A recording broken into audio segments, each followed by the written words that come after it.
Hello everyone, एक बार फिर से स्वागत है आपका हमारे यूट्यूब चैनल पर। अपनी एक्सरसाइज चल रही थी निर्देशांक ज्यामिति। ठीक है, निर्देशांक ज्यामिति में हमने क्या पढ़ लिया? एक्सरसाइज 9.1 पढ़ ली। यानी 9.1 एक्सरसाइज में अपने पास कौन सा फॉर्मूला यूज में लिया था? दो बिंदुओं के बीच की दूरी। अब दो बिंदुओं के बीच की दूरी का फॉर्मूला अपना हो गया, उससे रिलेटेड जितने भी क्वेश्चन थे वो भी अपने हो चुके हैं। अब अपन इसी एक्सरसाइज में आगे चलते हैं और नेक्स्ट एक्सरसाइज के लिए फॉर्मूले पढ़ते हैं। अब थोड़ा सा देखो इसमें क्या आ जाएगा, डिफरेंस आ जाएगा, फॉर्मूला अपना क्या हो जाएगा, चेंज हो जाएगा। वैसे इजी आगे का पोर्शन बिल्कुल इजी है, तो वो अपन देखेंगे। देखना आज अपन क्या पढ़ेंगे, आज अपन पढ़ेंगे जो दो बिंदुओं के बीच की दूरी ज्ञात की थी। दो बिंदुओं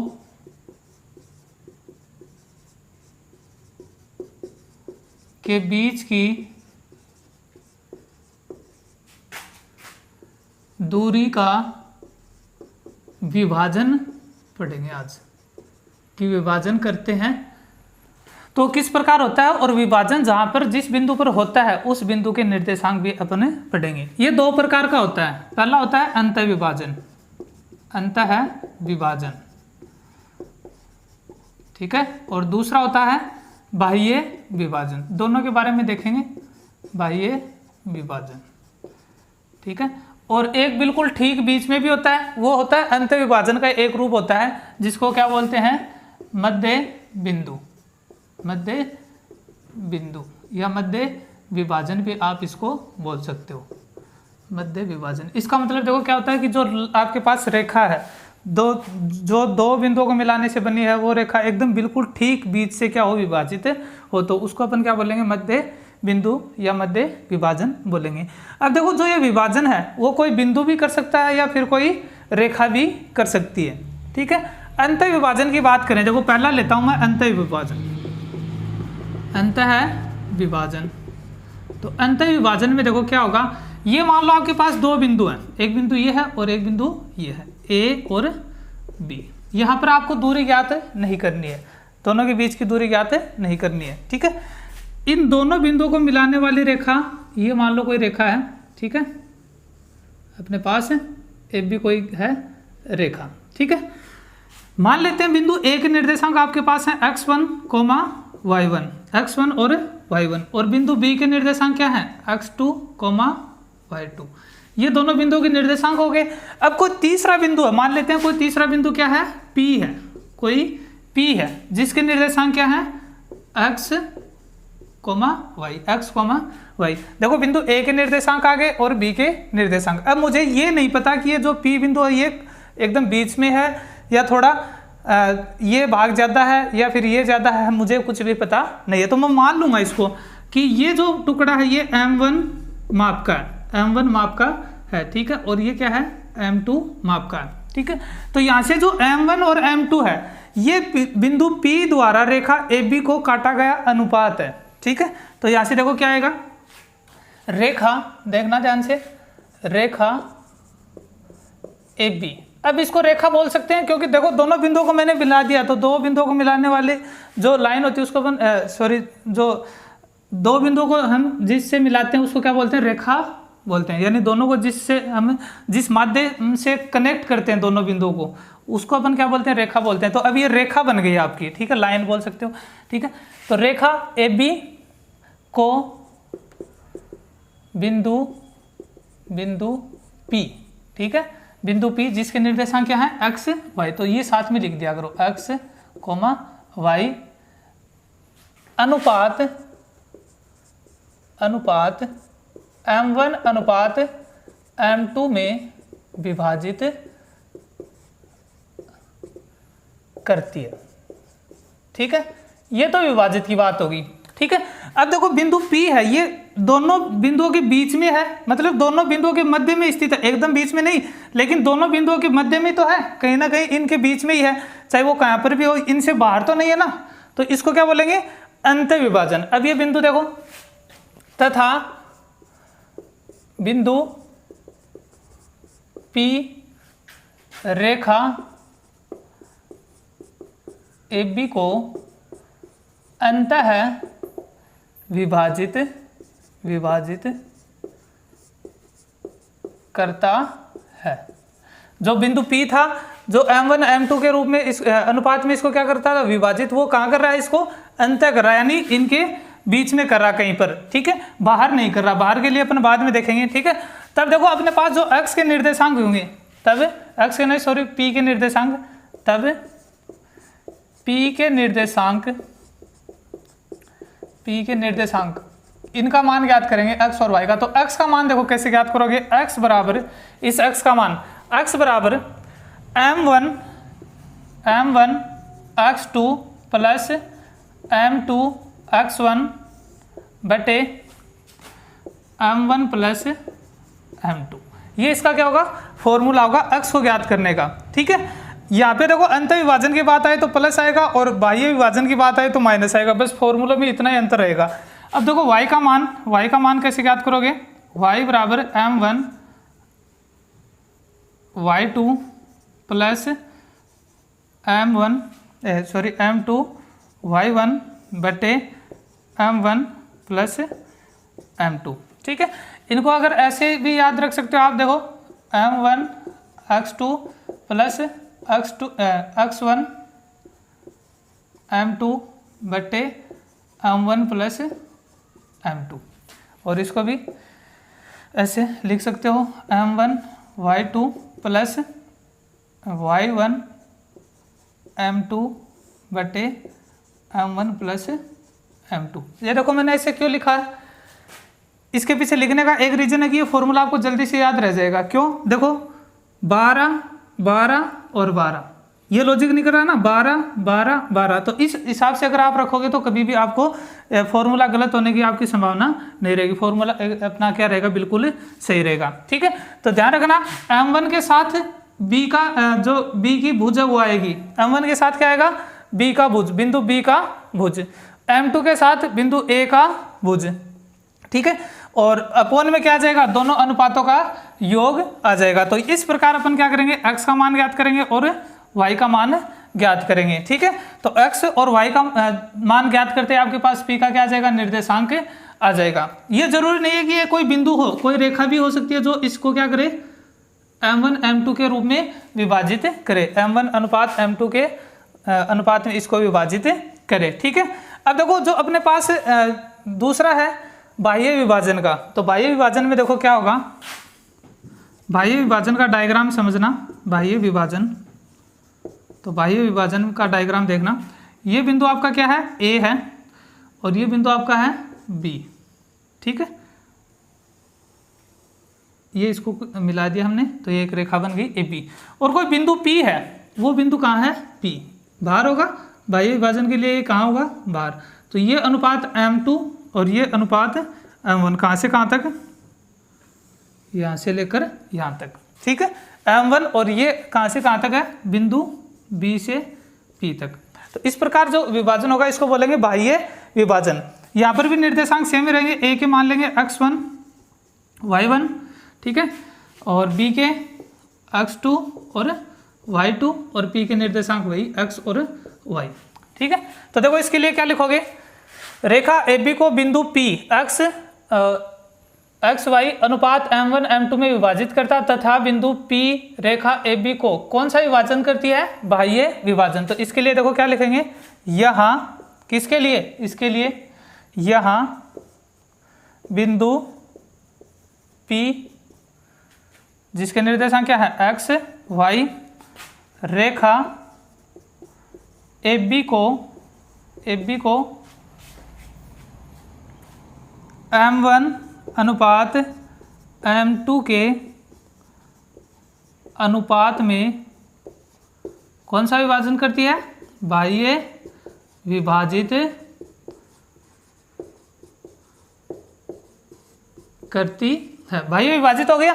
तो अपने पास देखो फॉर्मूले में कितना चेंज होगा, फॉर्मूला सेम यही रहेगा, ठीक है, y का भी यही रहेगा, बस यहाँ पे चिन्ह बदल जाएंगे। तो देखना यहाँ से देखो अतः बिंदु P के निर्देशांक, तो P के निर्देशांक समझना, देखना कि कैसे चेंज होंगे। तो x बराबर क्या था अपने पास फॉर्मूला, ये वाला फॉर्मूला, m1 x2 और x1 m2 upon m1 m2। देखो लिख दिया मैंने, सेम फॉर्मूला लिखा है, बस यहाँ से जो साइन है वो चेंज, जो चिन्ह है वो क्या हो जाएंगे, चेंज हो जाएंगे। माइनस का आ गया ना, ये आ जाएगा अपने पास से बाह्य विभाजन के लिए। तो y का मान देखना, y बराबर m1 y2 minus y1 m2 बटे m1 माइनस m2, ये अपना बन गया बाह्य विभाजन का फॉर्मूला। ठीक है, देखो ऐसे याद रखोगे तो जल्दी याद रह जाएगा, 12 12 12। तो इस प्रकार आपको क्या रहेगा, ये याद करने में भी इजी रहेगा, कभी भी ये मिस्टेक नहीं होगी कि m1 के साथ x2 आएगा या x1 आएगा। ठीक है, तो इसको इस प्रकार से आप याद रख लेना ताकि कभी भी क्या ना हो, गलत ना हो। ठीक है, अब देखो ये तो हो गए इनके विभाजन, अंत विभाजन और बाह्य विभाजन, अनुपात आ गया। अब देखो इसमें पूछ क्या सकता है हमें क्वेश्चन में, तो क्वेश्चन में देखो क्या क्या चीजें पूछ सकता है हमें। मान लो आपको सीधा डायरेक्ट मैंने फॉर्मूला लिखा है x और y का बिंदु P के निर्देशांक ज्ञात करने के लिए। तो बिंदु P के निर्देशांक जब भी आपको पूछेगा तो आपको ये सब चीज़ें मिलेंगी, m1 का मान भी मिलेगा, m2 का भी मिलेगा, x2 भी मिलेगा, x1 भी मिलेगा और y2 भी मिलेगा, y1 भी मिलेगा। तो ये अगर सब चीज़ें देगा तो आप x और y के मान आराम से निकाल सकते हो। ठीक है, एक बात। दूसरी बात, अगर आपको अनुपात पूछेगा, अगर मान लो आपको अनुपात पूछना चाहता है ये m1 और m2 का मान, ठीक है, तो m1 m2 का मान पूछेगा तो उस टाइम आपको ये जरूर देगा, इनमें से कोई एक मान जरूर देगा आपको। ठीक है, या दोनों भी दे दे तो दोनों दे दे तब भी कोई दिक्कत नहीं है, और अगर एक देगा तब भी अपना मान निकल जाएगा। यानी कहने का मतलब है आपको m1 और m2 निकालने के लिए सिर्फ इन दोनों में से एक ही मान चाहिए। दोनों देता तो ठीक है, अगर एक भी मिल रहा है x या y का तो आप आराम से उसका अनुपात निकाल सकते हो। ठीक है, ये बात हो गई। फिर देखो x2 का मान पूछेगा तो आपको m1 m2 देगा, x देगा, फिर अपन और x1 देगा तो आप x2 निकाल सकते हो। ठीक है, x1 का पूछेगा तो ये सब बाकी जो बच गई ये चीज़ें आपको देगा ये। ठीक है ना, तो इस प्रकार हम क्या करेंगे, इनसे जो चीज़ें निकालेंगे वो आगे क्वेश्चनों में देखेंगे। और सेम यही फॉर्मूला इसमें है, इसमें भी देखो x और y का मान निकालने के लिए ये सब चीज़ें आपको चाहिए, जो इसमें चाहिए थी वो इसमें चाहिए, तो ये आप निकाल सकते हो। कई बार क्या होता है कि हमें पता नहीं होता कि ये अंत विभाजन है या बाह्य विभाजन, तो उस टाइम आप ये वाला फॉर्मूला ही यूज में लोगे। जब आपको पता नहीं है कि कौन सा विभाजन, अगर मान लो कि क्वेश्चन में नहीं दे रखा कि अंत विभाजन है या बाह्य विभाजन, तो आपको सदैव कौन सा फॉर्मूला यूज में लेना है, ये वाला। फिर लास्ट में जो आंसर में चिन्ह आएगा, लास्ट में जब आंसर निकालोगे तो उसमें जो चिन्ह आएगा, अगर धनात्मक चिन्ह आ रहा है तो आपका विभाजन है अंत विभाजन, और अगर ऋणात्मक आ रहा है तो कौन सा है, बाह्य विभाजन। तो आप लास्ट में उसको क्लेरिफाई कर सकते हो कि अपना जो विभाजन है वो कैसा है, अंत है या बाह्य है। ठीक है, अब देखो इसके बाद अपन पढ़ेंगे मध्य बिंदु के बारे में। ये तीन ही फॉर्मूले इसमें हैं, तो देखते हैं मध्य बिंदु के बारे में। अब देखते हैं देखो आगे मध्य बिंदु विभाजन के बारे में। तो मध्य बिंदु विभाजन के बारे में देखना, वही बिंदु ले रहा हूं मैं, मध्य बिंदु। मध्य बिंदु कब होगा, ये बिंदु आपके पास A है और ये वाला है B। थोड़ा सा इसको दूर ले लेते हैं, ये बिंदु आ गया आपका B।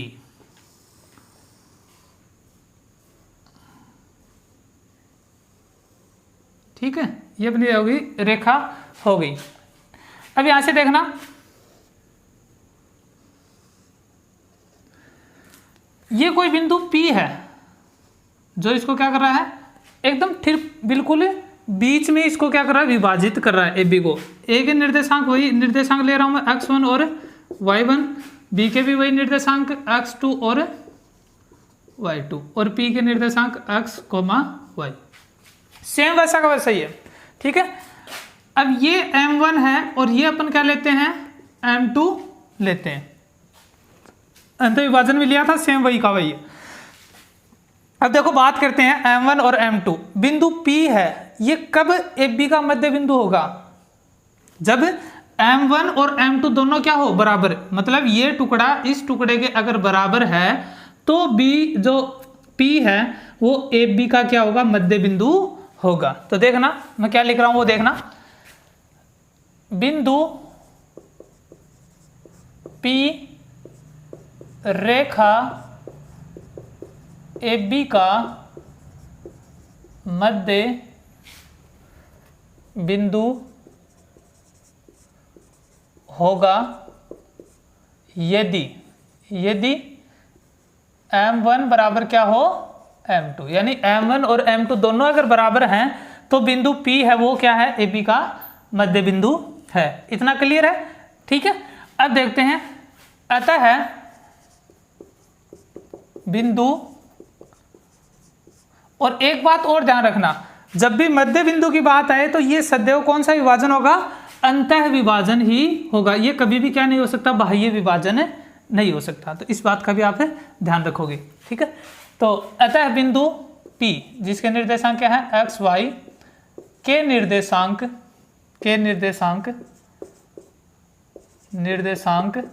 तो निर्देशांक की बात करें तो मैं एक बार पहले वाला ही फॉर्मूला ले रहा हूं, कौन सा, अंतः विभाजन का। तो ध्यान देना क्या था वो, x बराबर था m1 x2 plus x1 m2 बटे m1 प्लस m2। ये तो था अपने पास फॉर्मूला, 12 12 और 12 x के लिए, y के लिए भी ऐसा ही था, सिर्फ क्या थे यहाँ पे y2 और यहाँ पे y1।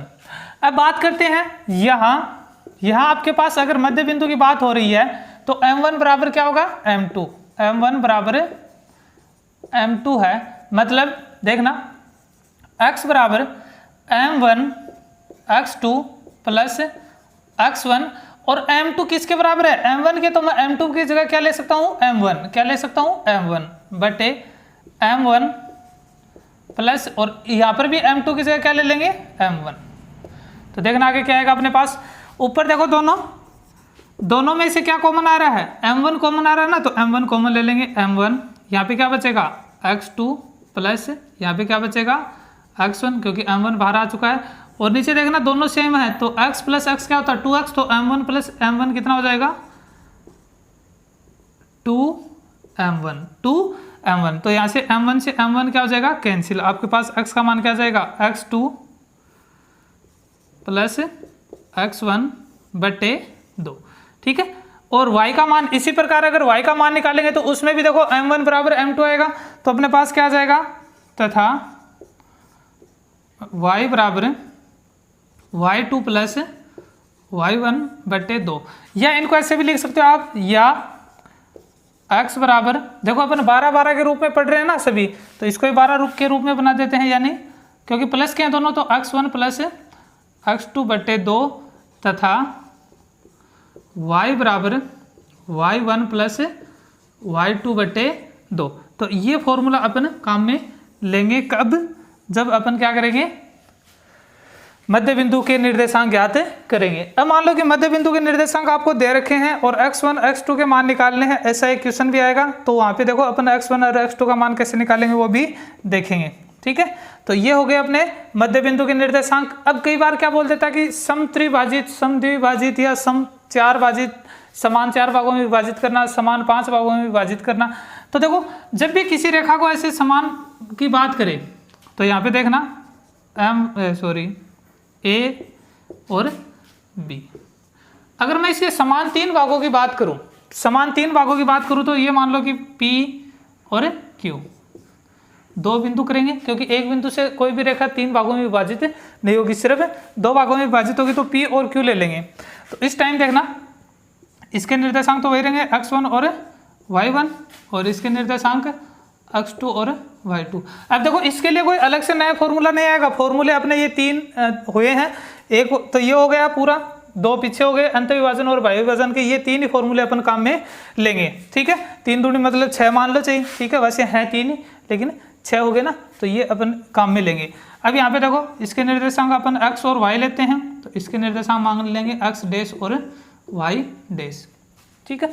अब देखो कैसे ज्ञात करेंगे अपन इसको, अपने पास फॉर्मूले तो यही है, ऐसा कोई फॉर्मूला नहीं है। तो आप जब भी ऐसा ज्ञात करो समान 3 भागों में, इसका मतलब ये है कि ये टुकड़ा 1, ये टुकड़ा 1 और ये टुकड़ा 1, एक एक के मानेंगे, क्योंकि बराबर मान रहे तो अपन एक एक ले लेंगे, अनुपात होना चाहिए इनका बराबर, m1 अनुपात m1 अनुपात m1। देखो यहाँ पे m1 m2 और m3 आएगा, ठीक है, लेकिन m1 बराबर m2 बराबर m3, तभी तो ये समान होंगे टुकड़े, यानी अनुपात जब भी अपन निकालते हैं m1 अनुपात m2 अनुपात m3, ठीक है, लेकिन तीनों क्या है बराबर, तो m1 के बराबर ही ले लूँ मैं सभी को, m2 किसके बराबर है m1 के, तो इसकी जगह भी मैं क्या लिख सकता हूँ m1, और m3 भी किसके बराबर है m1 के, तो m1, तो कैंसिल होंगे तो क्या जाएगा 1 अनुपात 1।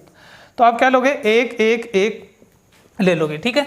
अब मान लो P का आप पहले ज्ञात कर रहे हो, P के निर्देशांक पहले ज्ञात कर रहे हो, तो जब पी के ज्ञात करो तो क्यू को भूल जाओ कि यहाँ पे क्यू कोई है भी क्या बिंदु, ठीक है। यहाँ से ये पूरी एक ही टुकड़ा मान सकते हो आप यहाँ तक का। तो देखो कितने टुकड़े मिल गए, 2। देखो एक टुकड़ा ये मिल गया, एक ये मिल गया, तो कितने टुकड़े हो गए, 2। और इधर क्या बचा, 1। यानी आपके पास आ गया 1:2, यानी m1 का मान आ गया आपके पास 1 और m2 का मान आ गया आपके पास 2, ठीक है। तो m1 और m2 के मान आ गए, तो अपना जो अंत विभाजन का है तो अंत विभाजन का, बाह्य विभाजन का तो बाह्य विभाजन का फॉर्मूला काम में ले लेंगे। फिर देखो मान लो q का ज्ञात करो तो आप p को भूल जाओ, तो इधर देखो कितने टुकड़े हो गए यहाँ तक, 1 और 2, तो 2 और इधर कितना बचा, 1, तो 2:1 हो जाएगा। उस स्थिति में आपका m1 का मान 2 और m2 का मान क्या हो जाएगा, 1 हो जाएगा। तो इस प्रकार आप क्या करोगे, समान जब भी बात करें वो ज्ञात कर लोगे। लेकिन देखो 4 की अगर बात करें, 4 में भी रूल तो ये लगेगा a b।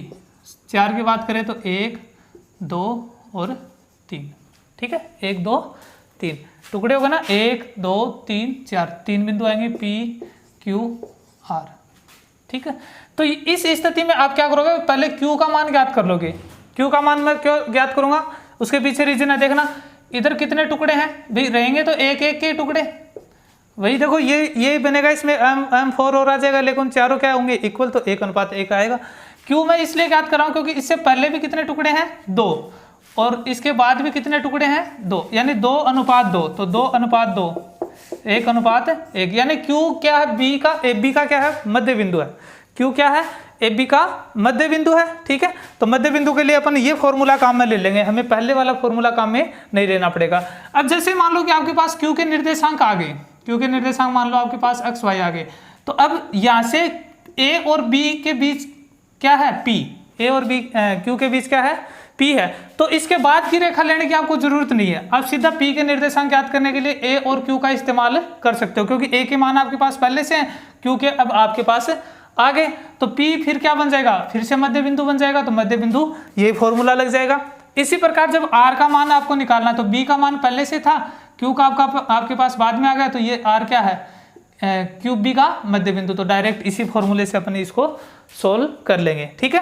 तो जब भी इतना ध्यान में रख लेना कि सम अंकों में अगर आपके टुकड़े करवा रहा है, जैसे मान लो कि 4 टुकड़े समान 4 टुकड़े समान 6 टुकड़े समान 2 टुकड़े समान 8 टुकड़े, तो आप इस फॉर्मूले के यूज से आसानी से और जल्दी से आंसर निकाल सकते हो। और अगर विषम टुकड़े की बात करें, समान 3 टुकड़े समान 5 टुकड़े समान 7 टुकड़े, तो आप उस स्थिति में अंत विभाजन वाला फॉर्मूला काम में लोगे, ठीक है। तो ये था अपना मध्य बिंदु, और समान टुकड़े करेंगे तो कैसे इनको सोल्व करेंगे, हालांकि मैं आगे क्वेश्चन आएंगे उनमें अपन डिस्कस करेंगे इनके बारे में, ऐसी बात नहीं है, लेकिन फिलहाल के लिए अपने पास फॉर्मूले ये हो गए, ठीक है। तो इनको अपन नोट कर लेंगे और फिर आगे देखते हैं क्वेश्चन। देखो क्वेश्चन आपके सामने, पहला क्वेश्चन ले रहे हैं इन फॉर्मूलों से।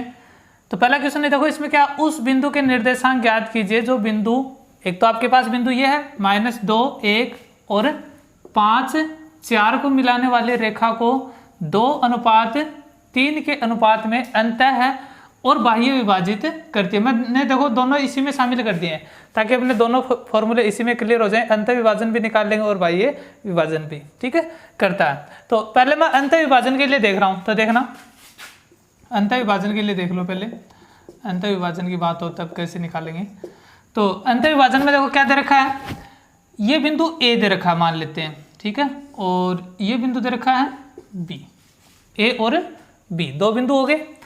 A के निर्देशांक पहले मान लेता हूं मैं ये -2,1, और B के निर्देशांक ये दूसरे वाले 5,4, और ये कोई बिंदु P है, ये कोई बिंदु क्या है, P है, जो इसको क्या करता है 2:, तो 2, देखो जब अनुपात दे रखा है तो ये ऐसे मत लिख देना कि 2:3, उल्टा जैसे दे रखा है तो पहला टुकड़ा 2 और बाद वाला 3, 2:3 में इसको क्या कर रहा है, विभाजित। इसके निर्देशांक क्या मान लेंगे, x y। अगर इतना काम आप कर लेते हो, इतना काम अगर आप कर लेते हो डायग्राम में, अगर आप सही सही वैल्यू रखना सीख जाओगे तो आपका क्वेश्चन है वो क्या हो जाएगा, बिल्कुल इजी हो जाएगा। अगर डायग्राम में आप वैल्यू गलत रखोगे तो आंसर भी गलत आएगा, तो ये जरूरी है कि डायग्राम में अपन पहले रख लें तो अपना जो काम है वो इजी हो जाएगा, ठीक है। अब देखो जब फॉर्मूला हमने बनाया था तो उस टाइम हमने क्या माना था, इसको माना था x1 y1 माना था ना, और पीछे भी देखो दोनों बिंदुओं के बीच की दूरी ज्ञात की तब भी हमने क्या माना था, x1 और y1, वही मान रहा हूँ मैं। इसको क्या माना था, x2 और y2। ठीक है, ये पहला टुकड़ा है तो पहला अनुपात आपका क्या था, m1, और बाद वाला m2, ये था ना। ये x y थे, ये हमें पूछ रहा है तो ये हम निकालेंगे x y का मान, ताकि तभी तो अपने पास अंत विभाजन के लिए आएंगे। तो देखो अंत विभाजन की बात कर रहा हूँ तो कर रहे हैं, तो देखना,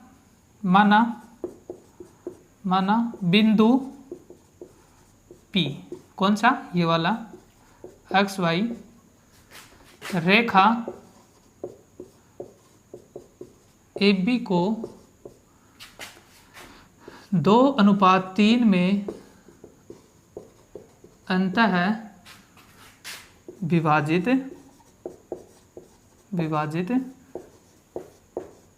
करता है। ये क्या करता है, इसको अंतः विभाजित करता है। इतना काम हो गया। अब देखो निर्देशांक निकालने हमें, तो क्यों, इसने देखो निर्देशांक ही तो पूछे हैं, उस बिंदु के निर्देशांक ज्ञात कीजिए, तो निर्देशांक निकालने हैं। अतः अंत विभाजन की बात आ गई तो मेरे पास फॉर्मूले आ गए अंत विभाजन के, ठीक है, वो इसमें अप्लाई करूंगा। अतः बिंदु P x y के निर्देशांक, तो निर्देशांक की बात करें तो x बराबर आपके पास फॉर्मूला क्या था, m1 x2 plus x1 m2 बटे m1 प्लस m2, ये था ना फॉर्मूला। तो इसमें वैल्यू रख दो। m1 का मान आपके पास कितना है, 2, तो 2 गुणा x2 का मान कितना आपके पास, 5, प्लस x1 का मान माइनस का 2 गुणा m2 का मान 3 बटे m1 का मान 2 और प्लस m2 का मान 3। ठीक है, यहाँ से देखो इसको सरल करेंगे तो 5 दूनी 10, और यहाँ से देखो 3 दूनी 6, बट माइनस अपने पास, तो माइनस को प्लस से करेंगे तो माइनस 3 दूनी 6 बटे 3 और 2 5, तो कितना जाएगा, 10 में से 6 गए 4 बटे 5। x का मान आपके पास आ गया 4 बटे 5। ठीक है, अब y का मान निकालेंगे, ये तो x का ही हुआ है, सिर्फ y का और निकालना है। तो y का निकालने के लिए आपके पास फॉर्मूला था y बराबर m1 y2 plus y1 m2 बटे m1 प्लस m2। ठीक है, इसमें वैल्यू रखो। m1 का मान कितना आपके पास, 2, तो 2 गुणा y2, तो y2 का मान आपके पास कितना है, 4 प्लस y1, तो y1 का मान कितना आपके पास, 1 गुणा m2 का मान, तो m2 का मान आपके पास कितना है, 3 बटे m1 का मान 2 प्लस m2 का मान 3, देखना 4 दूनी 8 प्लस 3 एकम 3 बटे 5, 8 और 3 11 बटे 5, y का मान आ गया। तो आपके पास x और y के मान आ गए, मतलब आपका जो p था वो क्या हो गया, यहाँ पे निर्देशांकों में कंप्लीट हो चुका है। ठीक है, तो अतः बिंदु p के निर्देशांक क्या होंगे आपके पास, कैसे बताया था मैंने, छोटे कोष्टक में लिखेंगे। पहले x का मान, तो x का मान कितना, 4 बटे 5, कोमा लगाएंगे, उसके बाद y का मान तो कितना, 11 बटे 5। ये बात थी अंत विभाजन की। ठीक है, अब बाह्य विभाजन की बात करते हैं। बाह्य विभाजन मैं याद कर रहा हूँ, बुक में आपको सिर्फ अंत विभाजन पूछा है, मैं बाह्य विभाजन इसलिए बता रहा हूँ ताकि दूसरा भी अपने इसी क्वेश्चन में क्या हो जाए, क्लियर हो जाए। ठीक है, तो देखो ये वापस रिपीट करेंगे। ठीक है, वहाँ पे अंत विभाजन था, अब क्या आ जाएगा, बाह्य विभाजन आ जाएगा। तो देखो माना बिंदु P, डायग्राम भी थोड़ा इसका चेंज हो जाएगा, P कहाँ चला जाएगा, बाहर चला जाएगा। ठीक है, तो मैं यहाँ पे बना के बता दूंगा। ठीक है, माना बिंदु P एक्स वाई रेखा AB को 2:3 के अनुपात में बाह्य विभाजित करता है। ठीक है, ये आपकी रेखा है ए बी, ठीक है, और मैं पी को इधर मान लेता हूँ। ये जरूरी नहीं कि आप इधर मानो कहीं पर भी मान सकते हो, मैं इधर मान रहा हूँ, ठीक है। ये आपका पी हो गया जिसके निर्देशांक क्या है एक्स वाई, ठीक है। और ये ए बी हो गया, एक निर्देशांक आपको दे रखे हैं, कितने हैं, एक निर्देशांक -2,1, बी के निर्देशांक आपके पास कितने हैं 5,4, ठीक है। अब देखना ये पी आएगा अपने पास, और ये अनुपात जो पहले दे रखा तो 2:3, 2 तो सिर्फ यहाँ से यहाँ तक है और 3 है वो यहाँ से बी तक, ठीक है। तो ये आपके पास m2 की वैल्यू है, ये आपके पास है m1 का मान, ये आपके पास क्या रहेगा x1 और y1, सेम वही के वही हैं, मान बिल्कुल भी चेंज नहीं होगा, सिर्फ फॉर्मूला चेंज होगा आपका x2 और y2। देखना, देखो x1 y1 के जो मान थे वो इसमें है, x2 y2 के जो मान थे वो इसमें है, m1 का जितना मान था वही इसमें है, m2 का जितना मान था वो इसमें, सिर्फ जो p है वो बाहर आ गया और फॉर्मूला वो थोड़ा सा क्या हो जाएगा, चेंज हो जाएगा, ठीक है। तो देखना, अतः है बिंदु p के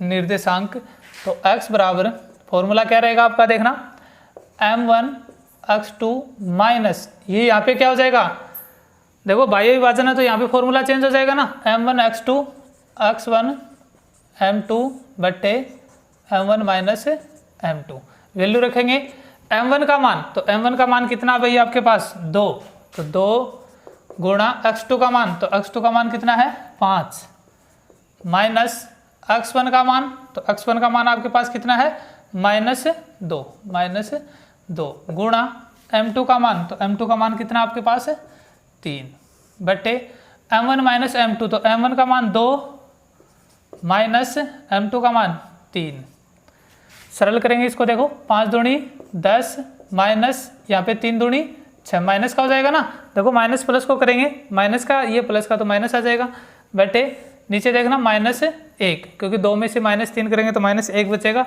तो आपके पास क्या आएगा 10 माइनस माइनस प्लस हो जाएगा 6 और नीचे -1, तो कितना आ जाएगा 16 बट्टे -1 या -16, x का मान आपके पास आएगा -16। अब y का मान निकालेंगे, तो y बराबर m1 y2 माइनस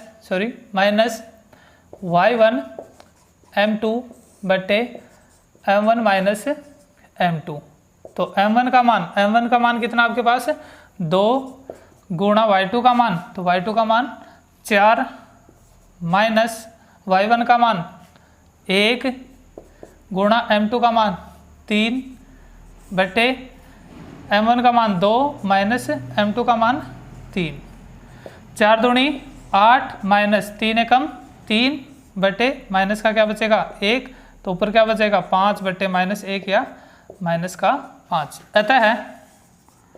अतः है बिंदु P x y के निर्देशांक क्या हो जाएंगे आपके पास, देखना पहले x का मान, तो x का मान -16 कोमा बाद में y का मान -5, ये इसके क्या हो जाएंगे निर्देशांक हो जाएंगे। तो अंत विभाजन में अपने पास ये निर्देशांक है और बाह्य विभाजन में ये निर्देशांक है, तो जब भी आपको अंत और बाह्य विभाजन के बारे में पूछे और निर्देशांक पूछे तो आप इस प्रकार से क्या कर सकते हो, निर्देशांक निकाल सकते हो। अब देखते हैं इसके आगे नेक्स्ट टाइप। देखिए नेक्स्ट क्वेश्चन आपके सामने अलग टाइप का है। x बिंदुओं A और B को मिलाने वाली रेखा को किस अनुपात में विभाजित करता। अब क्या पूछा है इसने, अनुपात पूछा है, ठीक है।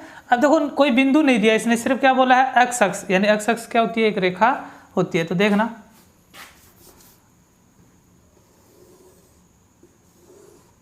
x अक्ष इस साइड में भी हो सकता है, इस साइड में भी हो सकता है, मैं एक ही साइड ले रहा हूँ क्योंकि अभी कुछ भी कन्फर्म नहीं है।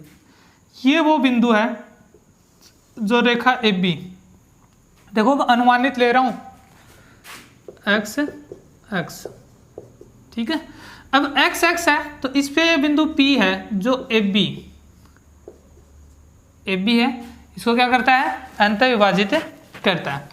अब यहाँ से बिंदु ए है तो ए के निर्देशांक इसने दे रखे हैं 3, -5। अब देखो यहाँ पे ये इशू मत बनाना कि ये फर्स्ट कोऑर्डिनेट है, इसमें ये माइनस का कहाँ से आया।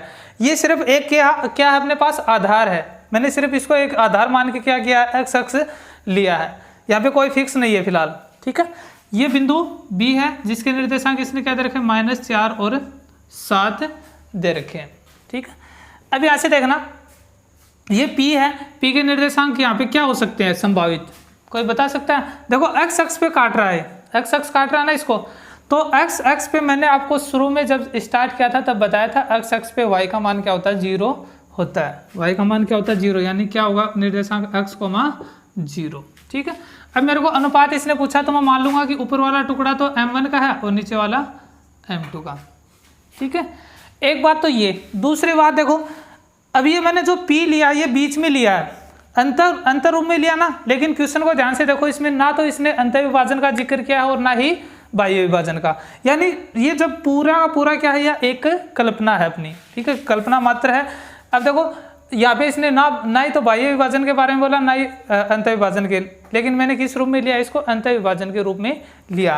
ये भी कोऑर्डिनेट फिक्स नहीं है क्योंकि ऐसा पॉसिबल ही नहीं है। अगर देखो अपन कोऑर्डिनेट के दोनों तरफ लाइन निकालेंगे तो ऐसा पॉसिबल नहीं है कि देखो यहाँ पे अपने पास अगर अपनी ये बिंदु लेते तो किस प्रकार आता अपने पास ये बिंदु, तो ये बिंदु अपने पास यहाँ पे ये बी वाला आता और ए वाला कहाँ पे आता अपना, ये ए वाला यहाँ पे उल्टा बनता ना, ये कुछ इस तरह बनता है, यानी वाई एक्स भी इसको काटता है, ठीक है। तो एक बार अपन आधार के रूप में लेंगे, सिर्फ मेरे को बी जो बिंदु पी था इसके निर्देशांक चाहिए थे जो अपने पास क्या है ठीक लग रहे हैं। यहाँ पर भी अगर मैं लेता इधर इस साइड में तो माइनस का अक्स हो जाता, बस इतना ही था, लेकिन अक्स से इसमें कोई भी मतलब नहीं रहेगा। जब भी अनुपात निकालेंगे तो जो वैल्यू दे रखी है उससे हमें मतलब है। वैल्यू किसकी दे रखी है इसने, y की, y का मान कितना दे रखा है 0। वो मैं अगर बिंदु ये P यहाँ पर भी लेता तो y का मान कितना रहता, 0 ही रहता, ठीक है। यानी हमें y से मतलब है ना कि अक्ष से, तो अक्ष चाहे नेगेटिव हो या पॉजिटिव हमें उससे कोई फर्क नहीं पड़ता, हमें तो जो वैल्यू दे रखी है वो चाहिए अनुपात के लिए। तो देखना यहाँ से देखो मैं कुछ लिख रहा हूँ इसके लिए, माना x पर कोई बिंदु क्या है P, अक्ष 0 स्थित है, अक्ष 0 स्थित है जो AB को अंतः विभाजित कर रही है, अंतः विभाजित कर रही है। सिर्फ ये अपनी कल्पना मात्र है, हमें नहीं पता कि ये अंतर विभाजन है या बाह्य विभाजन, लेकिन फॉर्मूला तो अप्लाई करेंगे ना, बिना फॉर्मूले तो अपन सॉल्व नहीं कर सकते। तो हमें किसी भी हालत में एक फॉर्मूला तो चाहिए। आप बाह्य विभाजन लेना चाहो तो बाह्य विभाजन भी ले सकते हो, कोई फर्क नहीं पड़ेगा, ठीक है। अनुपात निकाल रहे हो तो मैं यहाँ पे मान रहा हूँ इसको, ये क्या है अंतर विभाजन है, ठीक है। तो यहाँ से देखना P तो अंतर विभाजन है, तो P के निर्देशांक अतः है, P के निर्देशांक, तो P के निर्देशांक देखना।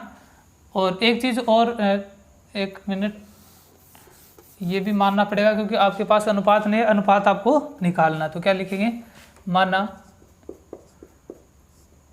P x0 रेखा AB को m1 अनुपात m2 में विभाजित, अंत मैंने ऊपर लिख दिया तो बार बार लिखने की जरूरत नहीं, विभाजित करती है, ठीक है, या करता है ऐसा भी लिख सकते हो, ठीक है। तो अंत विभाजित करता है तो P के निर्देशांक अतः है P x0 के निर्देशांक x बराबर अपने पास क्या होता है m1 x2 plus x1 m2 बटे m1 प्लस m2, ये फॉर्मूला आता है। बट अपने पास x की वैल्यू नहीं है, x का मान नहीं है, तो मैं यहाँ पे x का मान नहीं है तो ये वाला फॉर्मूला काम में नहीं लूँगा, दूसरा y वाला देखो क्योंकि y का मान है इसलिए y वाला काम में ले लूँगा। तो y बराबर m1 y2 plus y1 m2 बट्टे m1 प्लस m2। ठीक है, y का मान यहाँ पे है मेरे पास, तो y का मान कितना है देखना, ये आपके पास रहेगा x1 y1, ये रहेगा x2 y2, m1 m2 है, ये x है और ये क्या है y का मान है। ये तो होते हैं निर्देशांक p के, ठीक है, लेकिन अपने पास क्या है x 0, तो y का मान दे रखा आपको, y का मान कितना है 0 बराबर m1 का मान नहीं पता निकालना है, m1 गुणा y2 का मान आपके पास है कितना 7 प्लस y1 का मान, तो y1 का मान है -5, m2 का मान कितना आपके पास, m2 का मान नहीं पता निकालना है, तो m2 बटे m1 प्लस m2। ठीक है, यहाँ से वज्र गुणा कर दो, इसके बटे में 1 मान लेंगे और इसको वज्र गुणा कर देंगे, तो देखना 0 गुणा m1 प्लस m2 और बराबर 7 को m1 से करेंगे तो 7 m1 और -5 को m2 से करेंगे तो -5 m2 और इसको किससे गुणा कर देंगे 1 से, वज्र गुणा कर दिया तो 0 से गुणा करेंगे तो ये पूरी वैल्यू क्या हो जाएगी 0। इधर क्या बचेगा अपने पास 7 m1 -5 m2, 1 से गुणा करेंगे कोई फर्क नहीं पड़ेगा। अब यहाँ से देखना जो m1 जो अपने पास माइनस का 5 m2 इसको इधर भेज देंगे तो ये क्या बन जाएगा प्लस का, तो 5 m2 बराबर 7 m1। अब हमें देखो रेशियो निकालना है यानी अनुपात निकालना है m1 अनुपात m2, तो यहाँ से देखो कैसे करेंगे, जो m2 है इसको तो इधर भेज देंगे तो ये गुणा में इधर जाएगा तो भाग में, और ये 7 इधर गुणा में इधर जाएगा तो भाग में, यानी क्या आ जाएगा 5/7 बराबर m1 बटे m2, जो कि क्या है एक अनुपात को दर्शाता है। भाई m1 बटे m2 क्या कर रहे हैं, अगर इनको अनुपात में लेंगे या m1 अनुपात m2 तो ये क्या बन जाएगा, ये भी अनुपात में 5/7। देखो अब यहाँ से आपको पता चल जाएगा, यहाँ से जो लास्ट में ये आंसर आएगा ये बता देगा आपको कि अंतर विभाजन है या बाह्य विभाजन। अब देखो अपना जो मान है वो धनात्मक है या ऋणात्मक, धनात्मक है ना, तो इतना कन्फर्म हो गया ये कौन सा विभाजन है, अंतर विभाजन ही है। और अगर मान लो यहाँ पे माइनस का चिन्ह आ जाता, माइनस का चिन्ह जैसे -5/7 आ जाता, तो -5/7 आता तो उस टाइम ये कौन सा विभाजन होता, बाह्य विभाजन। अनुपात आपका ये रहता, क्या बन जाता, बाह्य विभाजन बन जाता। ठीक है, अब देखो बुक में अपने पास और भी फॉर्मूले दे रखे हैं लेमडा वगैरह वाला, तो उनकी और अपना ध्यान मत भटकाना, फॉर्मूले जो हमने किए हैं इन्हीं को याद रखना। लेमडा अनुपात 1 दे रखा तो वो याद मत करना क्योंकि उसमें कन्फ्यूज हो गए, आपको m1 अनुपात m2 ही रखना क्योंकि अनुपात हम फिर भी क्या निकाल लेंगे, एकदम सही निकाल लेंगे। ठीक है, तो आज अपन इतना ही पढ़ेंगे, कल और इसके जो आगे के क्वेश्चन है, एक्सरसाइज के जो क्वेश्चन है वो और करेंगे। तो आज के लिए बस इतना ही, मिलते हैं कल एक और वीडियो के साथ, तब तक के लिए धन्यवाद।